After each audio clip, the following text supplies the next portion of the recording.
How's it going, folks? It's Rob here. Thought I'd bring you along and share with you the ginger harvest from the wicking barrel behind me here. This little system actually is an auto top-up wicking barrel system. There's 3 barrels hooked up to a little float controller bucket and then onto a reservoir. So it's a very handy little system. We've pretty much all planted the ginger and the taro out in the other 2 barrels and only came back probably every week and a half just to fill up the reservoir, and away we go. The plants were also fed probably once a month with a liquid feed through the year as well, just with a basic compost tea. But yeah, it's pretty much all a plant and leave little system. Very little maintenance whatsoever to do in it. The ginger has done surprisingly well. I thought we were going to actually lose one of the plants to begin with, the one over the back of the barrel. I'll point it out in a minute. It just had a very, very slow start and wasn't looking to crash hot there for a little while. Now, these guys were planted out roughly 9 months ago, the same time as the aquaponic ginger. Because they're from the same rootstock and were planted out at the same time, I'll be able to do a bit of a comparison between the 2 different batches, and yeah, it'll be interesting just to see how they went, keeping in mind that one did get off to a bit of a slow start. So anyway, I'll bring the camera around and we'll have a bit of a dig through the barrel and see how we went. So before we get to the harvest, I thought I'd just give you a quick overview of the system. We have a reservoir here, and then down here we have a float control box. Basically the water comes in from the reservoir through a little float valve, and just on the right hand side there you can probably see the hose going out to the first wicking barrel. That takes water down to the reservoir, that one, and then on the other side of this barrel here we have another hose and so on into the 3rd taro barrel, and then there's an overflow at the end. So that's basically how this works. If you want a more in-depth look, you can check out that little clip up there. As for the ginger itself, well, you can see it's pretty much all dying back now. We're in winter here in the southeast Queensland, Australia in July, so it is starting to die back. I could have harvested this a lot earlier when it was nice and green and actively growing and got some beautiful pink fresh ginger, but I wanted to see what the yield would be like so I could compare it with the plants from the aquaponics over that away. So I've pretty much will just let it go until this point in time. You can see the plant over the back here. It doesn't look as lush, not as many shoots as the plant along the front. That's the one that wasn't doing too well after I planted it out. So it'll just be interesting to see how we go. I don't think I'll get much from that, well under 1 kilo. But this one down the front here has got many different shoots on it. Should get a decent whack of ginger out of that. Now this barrel here, like I said, got fed a fair bit of liquid feed, just basically compost mixed with water, and then I just poured it over the top. I had to stretch out my compost reserves, and I think it got some seaweed emulsion, probably about 3 or 4 feeds of that through the 9-month period. So it definitely got enough nutrients, and it put on loads of lush green growth. So I'm just going to plug the camera in because the battery's running out, and then we'll start digging around the soil and see what sort of a yield we get. So I'm chopping the stems off this ginger root and then lifting it straight away, but quite often commercially what they do is they chop the stems off, leave them for a couple of weeks to dry off and fall off the root, and then harvest. Now to start digging around to see what we've got. So soil in here is definitely looking very healthy, except for an old snail shell.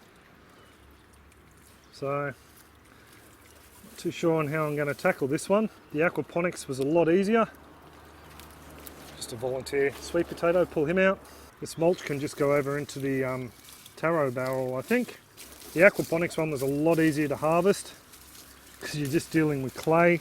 So I'm just trying to work out what plants are what, and I think we have pretty much, well, one plant on this side and the other plant around the back here, plus the stem of a weed. So I might go get my garden fork actually, and we'll try and get underneath the root sections and then lift them out.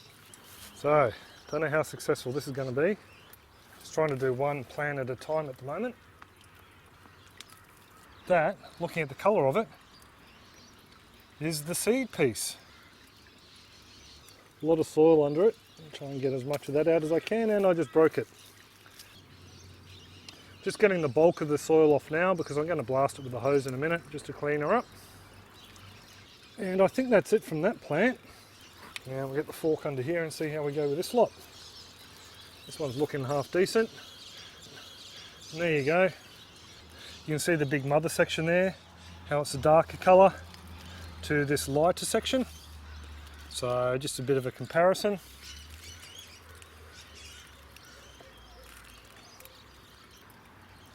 So not as bad as I thought with that one. Let's check for any roots that may have stayed behind. Looks like that's about it. So I'm just going to blast these guys with a hose now to wash out any of the loose soil, then snip off any of the large root sections, and then we'll toss them all onto the scales and see how much each plant weighed. Just to show you on this one, you can see where the old branches have died off and they've left this little dried bit of skin over the top, and that pretty much all heals over time, like any wound does, and hardens off, and then it's pretty much all ready for these little buds here that will come out next season and start new green growth. Just wanted to show you these thick root sections as well. There's a fibre that runs down the centre, but they smell very gingery. Not as full on as the rhizome itself, but it's probably something, if you didn't get a massive harvest, that you might want to look into maybe trying to use in some way. I'm not. I've got a load of root here, so this organic matter will be going into our compost. So here we go, we'll weigh them up. Just do the small one first. We'll pop him on and zero off the scales. Might bring you guys down for a closer look too. So there we go, we're at 0. We'll just do this second plant first. There we go, 831 grams. So, you know, a half decent little harvest. That is including the mother though. This is the part of the plant that actually grew all this stuff down here, and as you can see, it's got another little shoot that wants to come up here as well, so may even be able to get another crop out of this one. So I'll just pop these guys towards the back,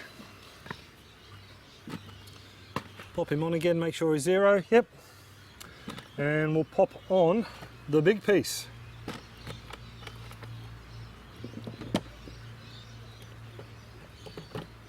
And a small little offshoot, and we have 2.1 kilos, so a very tidy little harvest indeed, I think.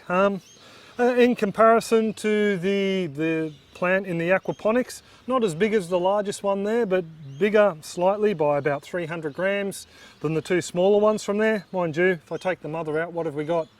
1.9 kilos, so pretty comparable to the aquaponics.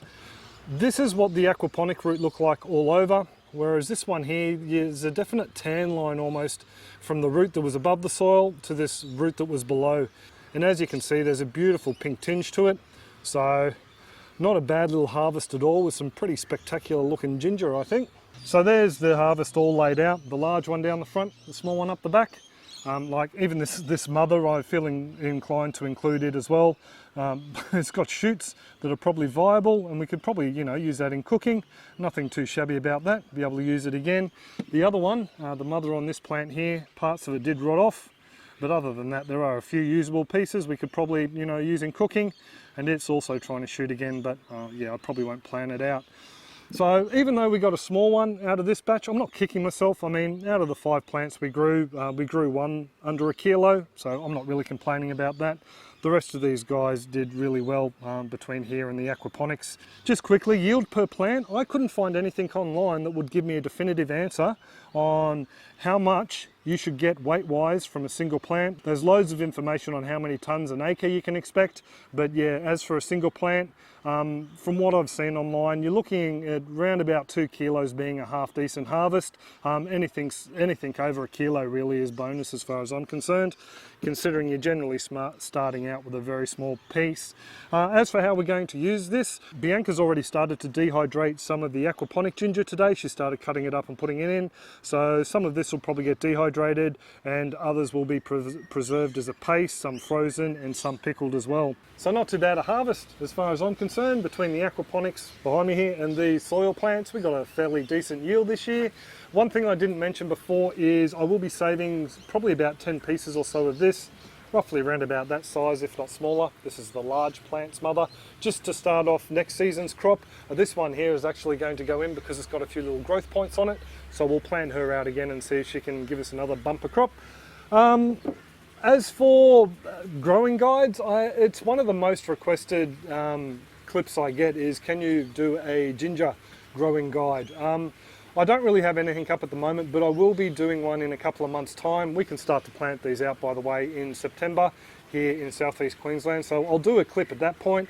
A little bit too late for you folks in the northern hemisphere. You might have to wait till next season unless you live in the tropical zones, but yeah, for you folks here in the southern hemisphere, you guys might get a few pointers out of that. I'll add in some cool area tips as well. You may not be able to get huge harvests like we do in the subtropics if you're in a cooler temperate zone, but you know, you'll be able to grow a little bit of ginger for yourself.